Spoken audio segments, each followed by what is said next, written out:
Apa kabar hari ini? Luar biasa, karena kita punya Tuhan yang luar biasa. Iya, hari ini tema firman Tuhan adalah fondasi keluarga yang kokoh. Iya, tentunya di dalam Tuhan.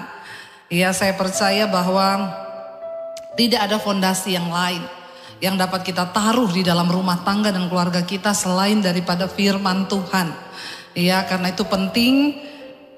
Bahkan anak-anak muda yang belum menikah, engkau harus tahu ya, landasan atau fondasi yang paling kuat bagi sebuah rumah tangga itu adalah firman Tuhan.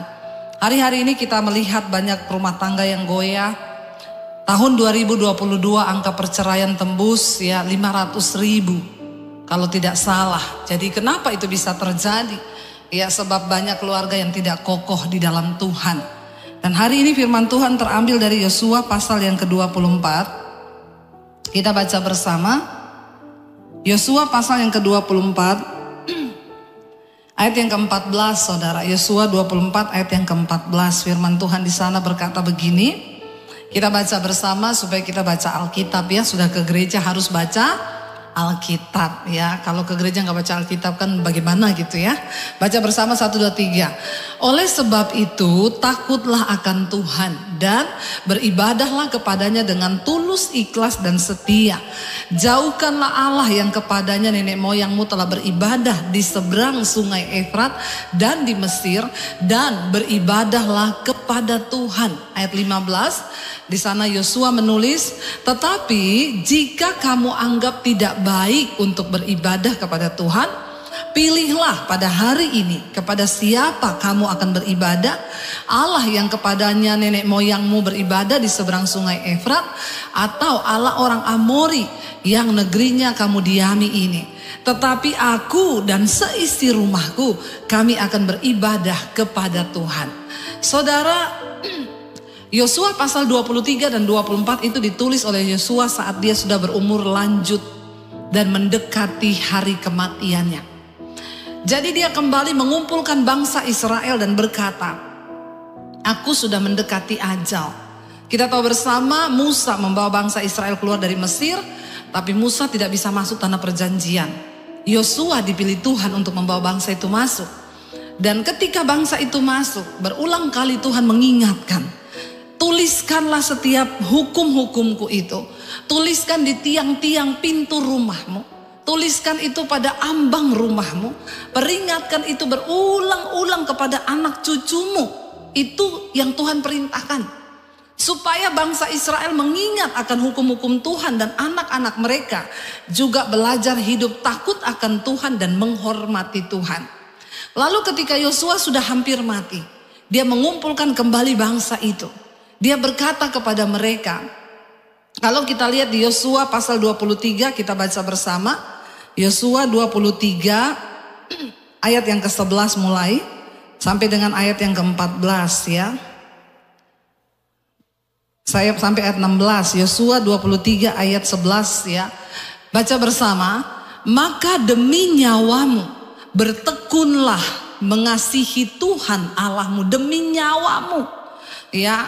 Sebab apa dikatakan? Jika kamu berbalik dan berpaut kepada sisa bangsa-bangsa ini yang masih tinggal di antara kamu, kawin mengawin dengan mereka, serta bergaul dengan mereka, dan mereka dengan kamu, ayat 13, maka ketahuilah dengan sesungguhnya bahwa Tuhan Allahmu tidak akan menghalau lagi bangsa-bangsa itu dari depanmu, tetapi mereka akan menjadi perangkap dan jerat bagimu, menjadi cambuk pada lambungmu dan duri di matamu, sampai kamu binasa dari tanah yang baik ini yang telah diberikan kepadamu oleh Tuhan Allahmu. Ayat 14 dikatakan di sana, maka sekarang sebentar lagi aku akan menempuh jalan segala yang fana. Yosua udah mau mati ya. Sebab itu insyaflah dengan segenap hatimu dan segenap jiwamu, bahwa satu pun dari segala yang baik yang telah dijanjikan kepadamu oleh Tuhan Allahmu tidak ada yang tidak dipenuhi. Semuanya telah digenapi bagimu, tidak ada satupun yang tidak dipenuhi. Ayat 15 berkata, tetapi seperti telah datang atas kamu segala yang baik yang telah dijanjikan kepadamu oleh Tuhan Allahmu, Allahmu, demikianlah Tuhan akan mendatangkan segala yang tidak baik sampai ia telah memusnahkan kamu dari tanah yang baik ini yang diberikan kepadamu oleh Tuhan Allahmu. Ayat 16, apabila kamu melangkahi perjanjian yang telah diperintahkan kepadamu oleh Tuhan Allahmu dan pergi beribadah kepada Allah lain dan sujud menyembah kepada mereka, maka murka Tuhan akan bangkit terhadap kamu sehingga kamu segera binasa dari negeri yang baik yang telah diberikannya kepadamu. Ketika Yosua memimpin bangsa itu masuk ke tanah perjanjian, firman Tuhan kepada bangsa itu, masuki negeri demi negeri, tumpas habis semua orang yang ada di dalamnya. Kenapa? Karena mereka adalah orang-orang yang tidak takut akan Tuhan dan tidak percaya kepada Tuhan. Mereka penyembah berhala. Tuhan mau bangsa Israel itu masuk benar-benar dengan satu sikap hati yang menyembah Tuhan, dan di sana tidak terkontaminasi oleh penyembahan berhala. Tapi bangsa Israel ketika mereka masuk ke negeri itu, mereka tidak menumpas habis penduduknya, karena mereka berpikir gini, nanti kita sisain sebagian untuk menjadi budak. Hanya demi kesenangan mereka. Ternyata Tuhan tadi bilang, karena negeri itu penduduknya di dalamnya akan berbalik, yang akan menjadi jerat bagimu kalau engkau mengawin dengan mereka. Makanya Tuhan melarang mereka kawin campur dengan orang yang tidak mengenal Tuhan. Dan benar saja, penduduk yang tersisa, yang mereka biarkan tersisa menjadi budak, itu berkembang semakin banyak. Bahkan ketika bangsa Israel kawin dengan mereka, mereka mulai terlibat dalam penyembahan berhala. Makanya Yosua sebelum mati mengingatkan, pada hari ini pilih kepada siapa engkau akan beribadah. Kalau engkau anggap baik mengikuti dewa-dewa orang Amori yang negerinya kamu duduki ini, ya ikut saja.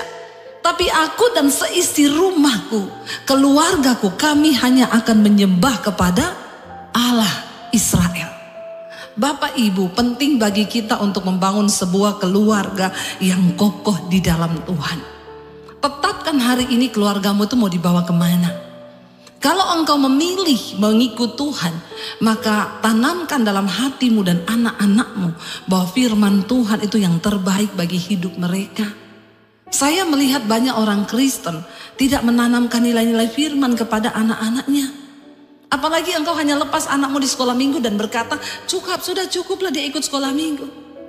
Pendidikan iman pertama kali itu harus anak-anak dapatkan di dalam keluarga. Engkau gak bisa cuma taruh mereka di sekolah minggu toh. Karena tanggung jawab akan pertumbuhan iman anak kita bukan di tangan guru sekolah minggu, tapi ada di tangan kita sebagai orang tua. Mau kita bawa kemana keluarga ini, itu tergantung daripada orang tua. Saya banyak melihat anak-anak orang Kristen yang tidak ditanamkan dalam firman. Mereka tidak menghormati Tuhan.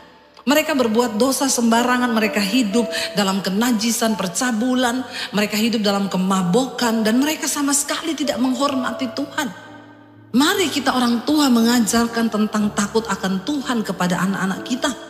Saya bilang kepada anak-anak saya, kalian cari jodoh, ingat, kita tidak cari yang kaya, kita tidak cari yang punya jabatan, kita cari orang yang takut akan Tuhan. Mami gak peduli, ya, bukan soal dia kaya atau dia orang punya jabatan, orang hebat, no. Cari yang takut akan Tuhan, ya. Jangan punya pemikiran, kan menikah itu perlu biaya, nanti kita punya anak, jadi saya harus dapat suami yang kaya raya. Pret. Warisan terbaik yang bisa engkau tinggalkan bagi anak cucumu adalah iman, bukan kekayaan. Sayang sekali banyak orang tua melupakan pendidikan kepada anak-anak mereka dalam iman, karena mereka sibuk cari uang.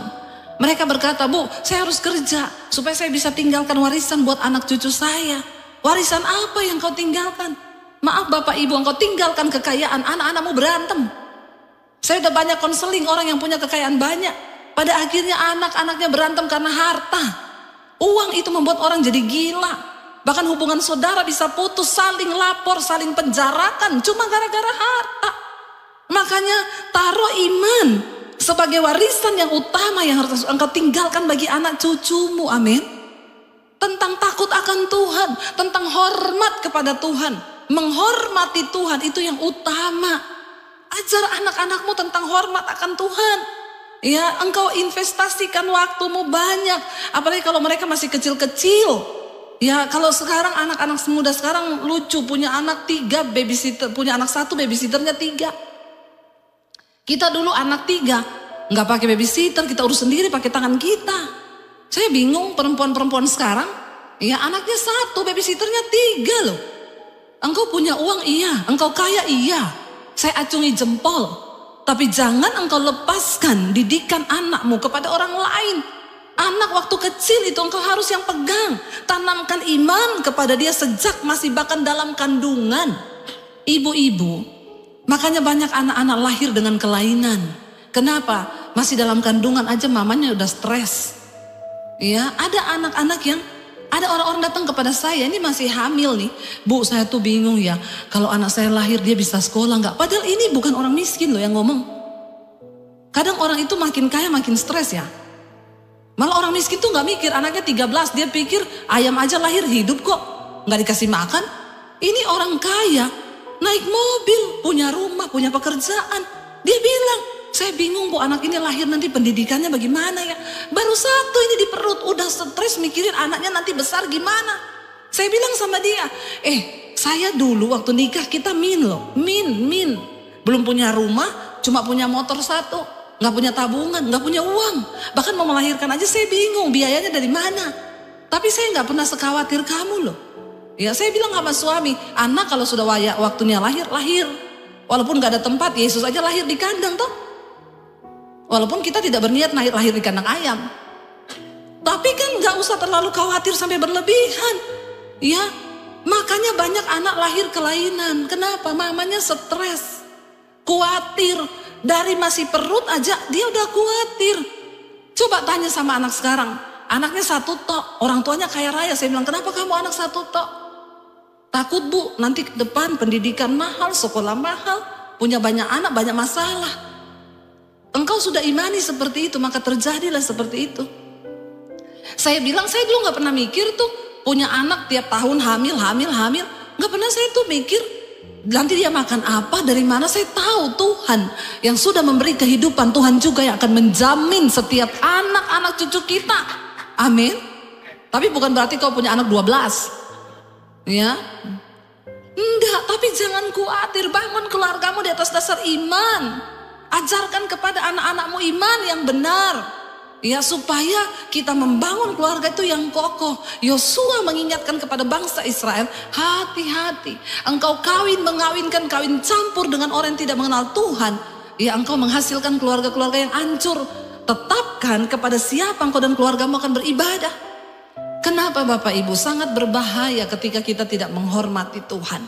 Saya mau ambil sebuah kisah hari ini dari kisahnya Imam Eli dan anak-anak yang tidak menghormati Tuhan.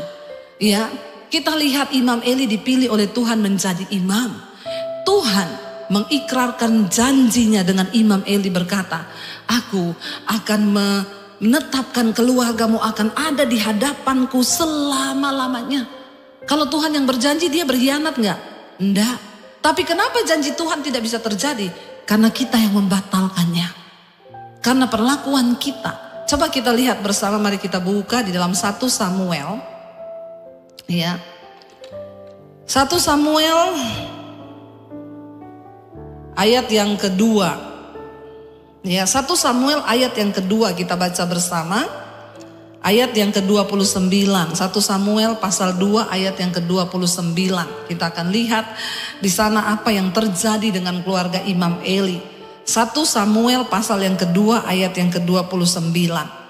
Mengapa dikatakan di sana, baca bersama, mengapa engkau memandang dengan loba kepada korban sembelihanku dan korban sajianku yang telah kuperintahkan, dan mengapa engkau menghormati anak-anakmu lebih daripadaku, sambil kamu menggemukkan dirimu dengan bagian yang terbaik dari setiap korban sajian umatku Israel. Sampai situ dulu. Kenapa ayat ini muncul? anak dari Imam Eli itu Hofni dan Pinehas.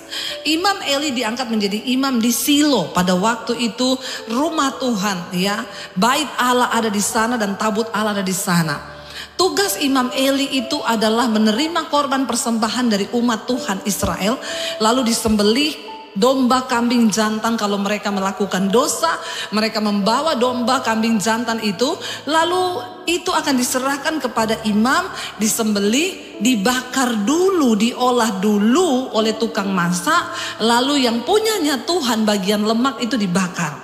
Asapnya naik berbau harum. Tuhan turun dan berkenan atas korban itu. Setelah selesai upacara pentahbisan pengampunan dosa, baru makanan itu diserahkan untuk dimakan oleh imam.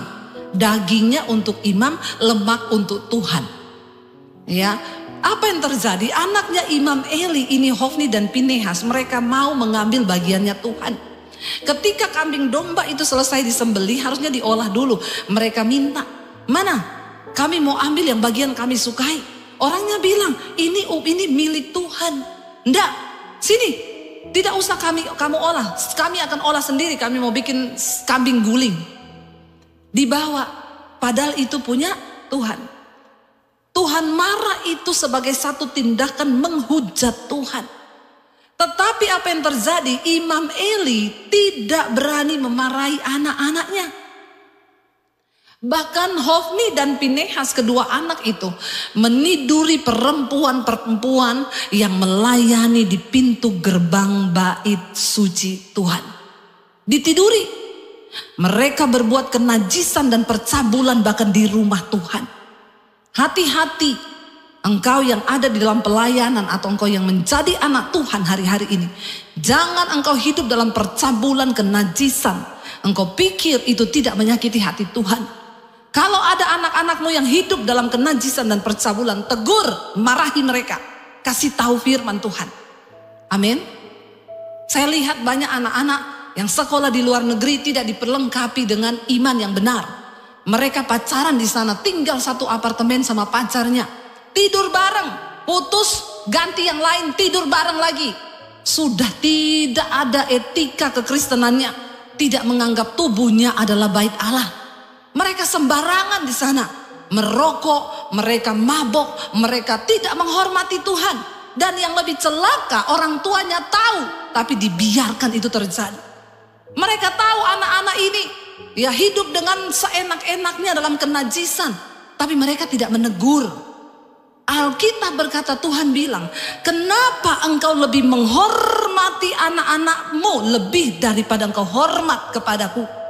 Kalau anakmu hidup dalam dosa kenajisan, di dalam dosa apapun, dan engkau tidak menegur mereka, Bapak Ibu, engkau sama dengan menghujat Tuhan. Sebab engkau lebih menghormati anak-anakmu yang berdosa daripada engkau menghormati Tuhan. Ini teguran keras. Apa yang terjadi? Ayat berikutnya kita lihat, ayat 30. Apa yang Tuhan katakan kepada Imam Eli. Sebab itu, demikianlah firman Tuhan Allah Israel. Baca bersama. Sesungguhnya aku telah berjanji, keluargamu dan kaummu akan hidup di hadapanku selamanya. Tetapi sekarang demikianlah firman Tuhan, jauhlah hal itu daripadaku. Sebab siapa yang menghormati aku akan kuhormati, tetapi siapa menghina aku akan dipandang rendah. Hati-hati. Tuhan berkata, siapa menghormati aku, dia akan kuhormati. Bayangkan loh, kunya huruf besar. Saudara mau dihormati Tuhan? Caranya bagaimana? Bukan engkau kasih persembahan banyak. Bukan engkau bayar buah sulung. Bukan engkau kasih perpuluhan yang banyak. Caranya engkau menghormati Tuhan, hidup dalam pertobatan dan kekudusan. Kalau ada anakmu berbuat dosa, tegur mereka, marahi mereka, kasih tahu kebenaran firman Tuhan. Jangan engkau diam, karena engkau akan dianggap menghujat Tuhan. Tuhan berkata, barang siapa menghormati aku, Tuhan bilang, aku sudah berjanji akan mengukuhkan kaum keluarga Eli di hadapanku selamanya. Tetapi sekarang jauhlah itu semua daripadaku. Siapa yang membatalkan janji Tuhan? Eli sendiri dan keluarganya. Sebab Tuhan tidak bisa menggenapi janjinya kepada orang yang berdosa. Makanya Alkitab bilang, dosamu menghalangi yang baik daripadamu. Kita bisa menggagalkan rencana Tuhan atas hidup kita waktu kita hidup di dalam dosa dan tidak menghormati Tuhan. Orang yang tidak menghormati Tuhan itu orang yang hidup dalam dosa. Engkau gak punya takut Tuhan. Engkau biarkan anak-anakmu berbuat dosa, engkau tidak tegur mereka. Bapak Ibu, sebelum terlambat, hari ini firman Tuhan, kalau engkau mendengarkan suaraku, lakukan itu. Jangan sampai kayak orang kaya dan Lazarus. Ingat kisah itu? Ketika Lazarus pengemis mati, orang kaya juga mati. Lalu orang kaya berada dalam neraka, Lazarus di pangkuan Abraham. Orang kaya itu bilang kepada Bapak Abraham, Bapak Abraham, izinkan aku pulang ke dunia. Bapak Abraham tanya, untuk apa engkau mau pulang ke dunia? Aku pengen ingatkan keluargaku, anak-anakku, supaya mereka tidak hidup dalam dosa seperti aku, supaya mereka tidak berada di tempat ini. Sangat-sangat menderita aku di sini. Bapak Abraham bilang apa? Di dunia sudah ada hamba Tuhan, di dunia sudah ada nabi-nabi, di dunia sudah ada Debbie Basir yang mengingatkan. Kalau Debbie Basir aja mereka gak dengar, apalagi kau yang datang dari dunia orang mati, kau dipikir setan. Sebelum terlambat, apakah engkau tidak rindu engkau dan seisi rumahmu masuk dalam kerajaan sorga, kita duduk makan sehidangan dengan Tuhan? Ataukah engkau melihat anakmu terbakar di dalam kebinasaan api neraka, dan ketika itu sudah tidak ada gunanya lagi engkau menangis? Saya pernah dapat satu mimpi, Bapak Ibu. Ketika itu saya mimpi saya ada di kota Poso. Saya lagi sama kakak saya yang perempuan. Tiba-tiba langit malam itu menjadi terang benderang. Lalu saya bilang, ada apa ya, ini kan malam, kenapa tiba-tiba langitnya bercahaya? Lalu kakak saya itu bilang, mau kiamat, kayaknya ini mau kiamat. Terus saya bilang, masa mau kiamat? Dia bilang, iya ini udah mau kiamat.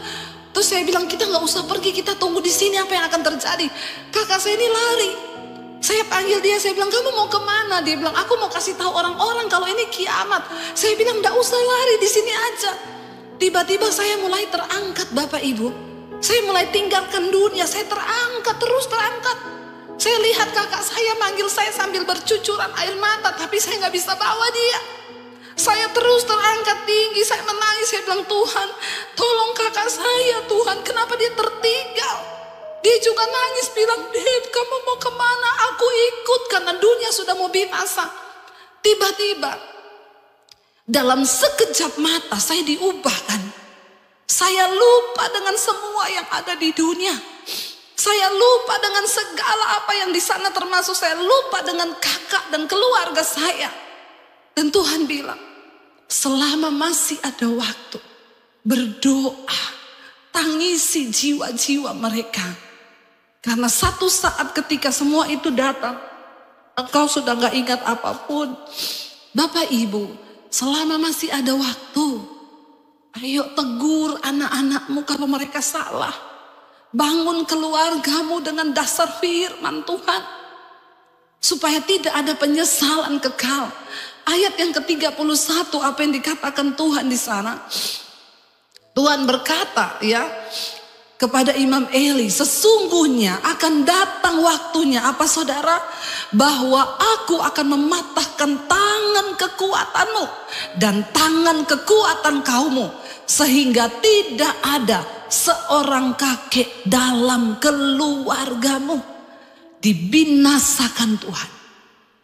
Dan Tuhan itu kalau sudah berkata, tidak bisa lagi ya dicabut kembali, saudara. Dan apa yang terjadi ketika Tuhan berfirman seperti itu? Ya, coba kita lihat di dalam 1 Samuel pasal yang kedua.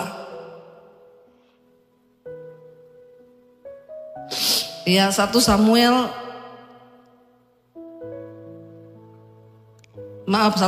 pasal yang ketiga, ayat yang ke-12. Kita lihat bersama sampai ayat yang ke-14. 1 Samuel 3 Pada waktu itu kita baca bersama, pada waktu itu aku akan menepati kepada Eli segala yang telah kufirmankan tentang keluarganya dari mula sampai akhir. Ayat 13 berkata, sebab telah kuberitahukan kepadanya bahwa aku akan menghukum keluarganya untuk selamanya karena dosa yang telah diketahuinya, yakni bahwa anak-anaknya telah menghujat Allah, tetapi ia tidak memarahi mereka. Eli gak ikut berbuat zina. Dosa Eli yang utama adalah apa? Membiarkan anak-anaknya berbuat dosa. Eli tidak berbuat zina. Dia hidup sebagai imam yang benar. Tapi karena dia tidak memarahi anak-anaknya ketika mereka berbuat dosa, dia juga dianggap menghujat Allah. Lalu ayat yang ke-14 berkata apa saudara? Sebab itu aku telah bersumpah kepada keluarga Eli bahwa dosa keluarga Eli takkan dihapuskan dengan korban sembelihan atau dengan korban sajian untuk selamanya. Tidak ada lagi korban sembelihan atau sajian yang terbaik apapun yang bisa dipersembahkan untuk menghapus dosa keluarga Eli. Salahnya Eli apa? Tidak menegur dan memarahi anak-anaknya. Seringkali kita anggap itu biasa. Sebagai orang tua kita sudah kehilangan otoritas untuk tegur anak kita. Kalau anak mau berbuat salah, panggil dia 4 mata, ngomong. Bagi saudara yang masih punya anak kecil, selagi anakmu kecil, didik dia dalam firman. Gak apa-apa, sediakan rotan. Pukulin anakmu dengan rotan. Alkitab bilang, jangan jauhkan anakmu dari rotan. Karena kalau engkau membiarkan dan tidak mendidik anakmu dengan rotan, dia akan menyusahkanmu di hari tuamu. Didiklah anakmu dengan rotan, karena di ujung rotan itu ada didikan. Bukan di ujung tombak ya. Ada pendeta khotbah dia bilang, di ujung tombak ada didikan, mati anakmu kau tombak. Ya, di ujung rotan itu ada didikan. Waktu anakmu masih kecil, enggak apa-apa dia bikin salah, pukul kakinya. Tapi Alkitab bilang jangan engkau inginkan kematiannya. Pukul dia supaya dia tahu bahwa dia salah. Sebab ketika engkau tidak didik anakmu, dia akan menyusahkan engkau di hari tuamu.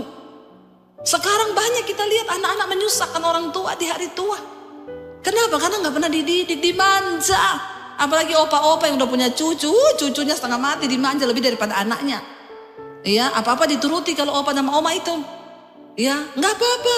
Dulu saya, anak-anak saya masih kecil, saya taruh rotan segede kelingking. Saya bilang, ini rotan kasih. Kamu bikin salah, mami pukul kakimu. Nih, baca kitab Amsal. Saya bacain mereka. Ini Alkitab berkata ya, punggung orang bebal meminta pukulan. Kamu tahu orang bebal itu apa? Orang yang sudah tahu kebenaran, tapi gak mau melakukan. Itu namanya bebal. Jadi kalau kamu berbuat salah, itu berarti bukan mami yang mau pukul kamu, tapi punggungmu yang minta pukulan. Pukul dong, pukul dong. Jadi mami gak salah kalau pukul kamu. Karena Alkitab berkata, didiklah anakmu dengan rotan. Jadi saya pukulin kaki mereka. Saya suruh mereka mandi terakhir jam 5 sore. Mandinya jam 6. Saya panggil, saya pukul kakinya mereka, 2 strip di kaki. Ya, nangis iya, tapi ketika sudah lulus SD, saya nggak pukul lagi. Ya, karena kalau sudah SD ke atas tuh kita udah nggak bisa pukul. Dia yang sakit hatinya. Makanya ada batas usia untuk mendidik anak. Ya, makanya saya bersyukur punya anak yang denger-dengeran. Dari kecil itu, ya kakinya itu udah 2 strip ke sekolah, nggak apa-apa. Ya, yang penting dia tahu itu salah, memang salah. Ya, tapi saya bersyukur anak saya itu dari masih kecil. 2 tahun saya ajak pelayanan di gereja. Duduk, saya bilang di depan, mami mau khotbah, kamu duduk ya. Karena kan kita gak pakai pembantu, gak ada babysitter. Bagaimana hidup aja pas-pasan. Saya pelayanan naik motor, saya ajak anak ya, saya bonceng di motor di depan. Ayo dek, duduk. Di situ, mami nanti maju ke depan khotbah, kamu jangan gerak-gerak, duduk di sini ya sampai selesai mami khotbah. Dia gak turun loh. Saya khotbah 1 jam, dia duduk di situ, anak 2 tahun. Sampai jemaat tanya, Bu, anaknya dikasih makan apa? Kasih makan firman. Iya. Iya, ada anak-anak yang gak tahu aturan.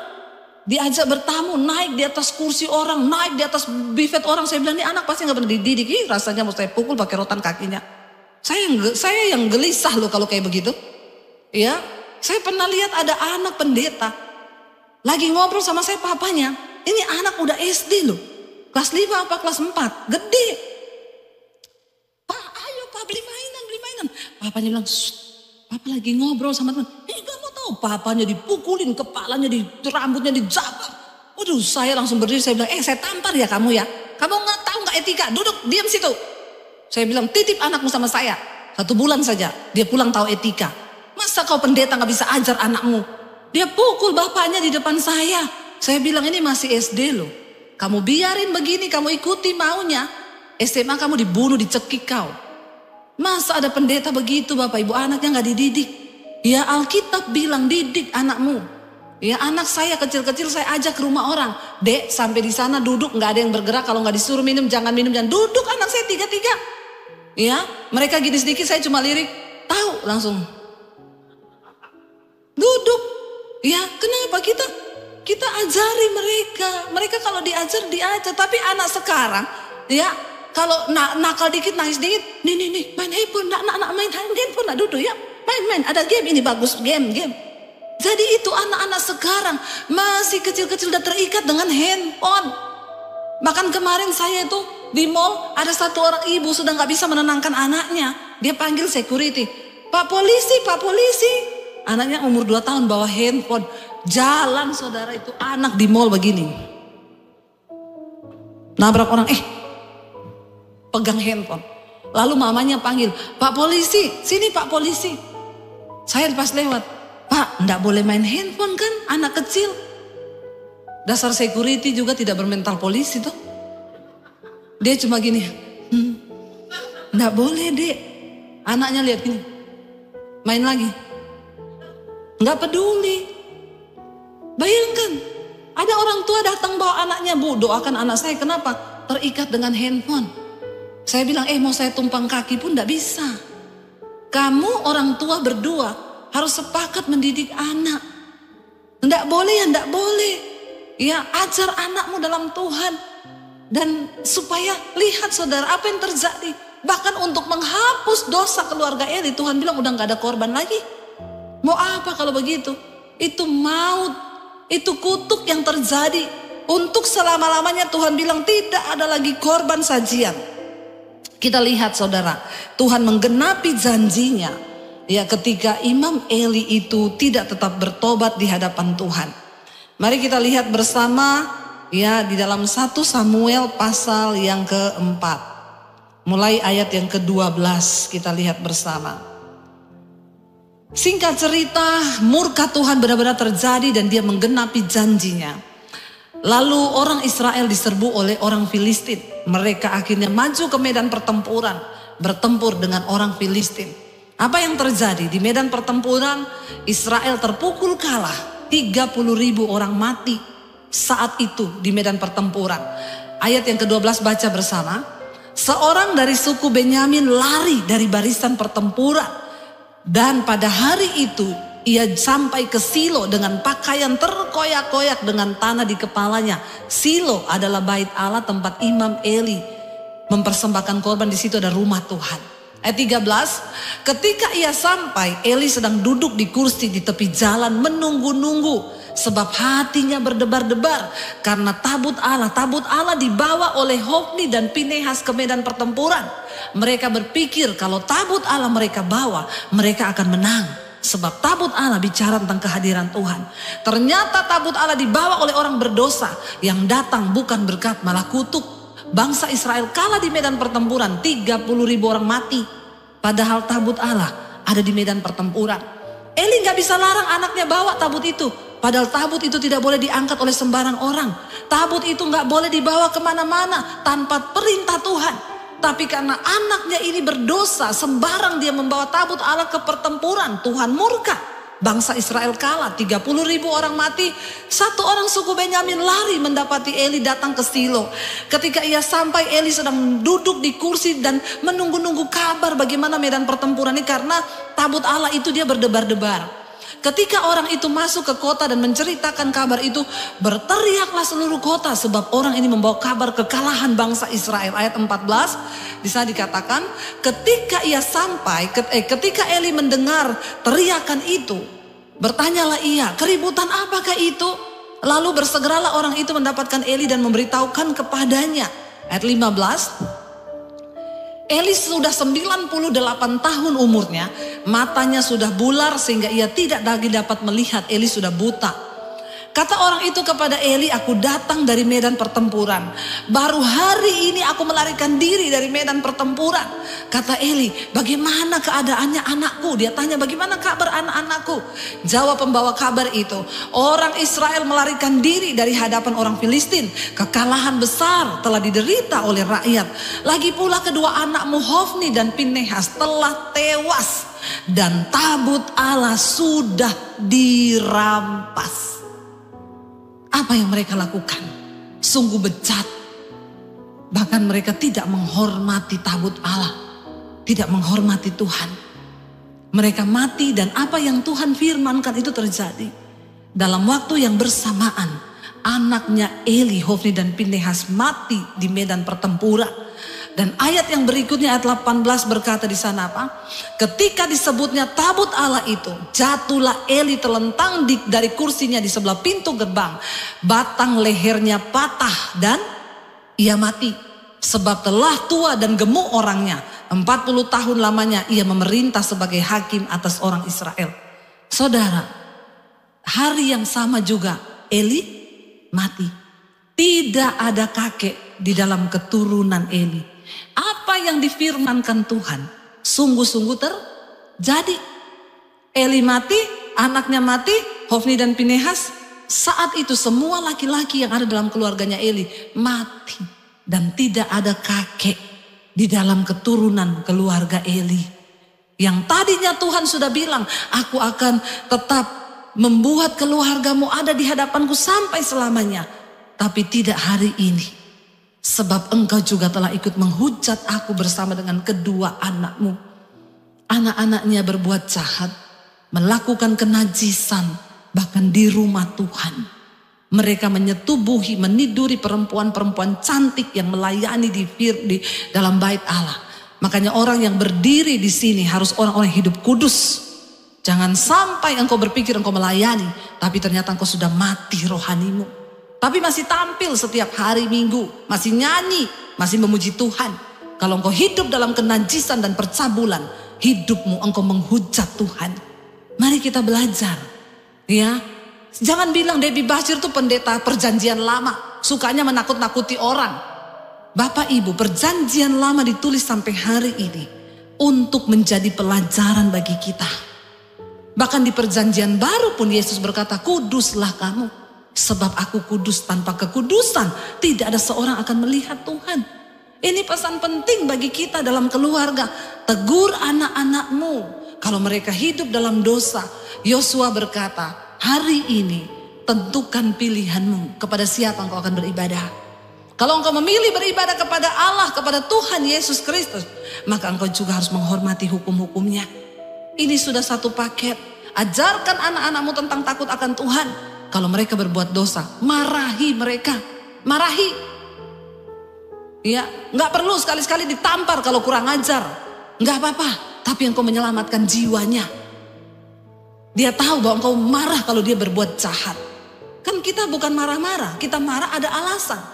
Kalau tiap hari kita marah-marah itu gila. Tapi kalau dia berbuat dosa lalu kita tegur, kita marah, ya itu wajar. Apalagi engkau punya wibawa ilahi. Apalagi kalau engkau hidup dalam kebenaran. Tanpa engkau bicara banyak, anakmu tahu. Karena engkau menjadi teladan sebagai orang tua. Masalahnya kalau kita tidak menjadi teladan, ya kita orang tua pun hidup dalam dosa, bagaimana kita bisa menjadi teladan? Kita merokok lalu kita ngomong sama anak kita, jangan merokok kau ya. Rokok itu tidak baik. Bapak aja setan mau tegur anaknya suruh tobat, bagaimana caranya? Bertobat. Amin. Gak apa-apa saya ngomong pedas ya, soalnya saya tadi habis makan pedas. Ya, untung cuma level 7 tadi nih. Ya, ayo jemaat Tuhan, bukan saatnya kita ngomong yang manis-manis hari ini. Ya, kita ngomong yang keras supaya kita tobat, tidak main-main. Neraka itu ada, penghukuman kekal itu ada. Jangan engkau bermain-main dengan kekudusan Tuhan. Jangan engkau hidup tidak menghormati Tuhan. Engkau membiarkan anakmu. Engkau tidak pernah peduli. Selama masih ada waktu, tangisilah jiwa mereka. Yesus berkata, jangan kamu tangisi aku, tangisi anakmu dan keluargamu.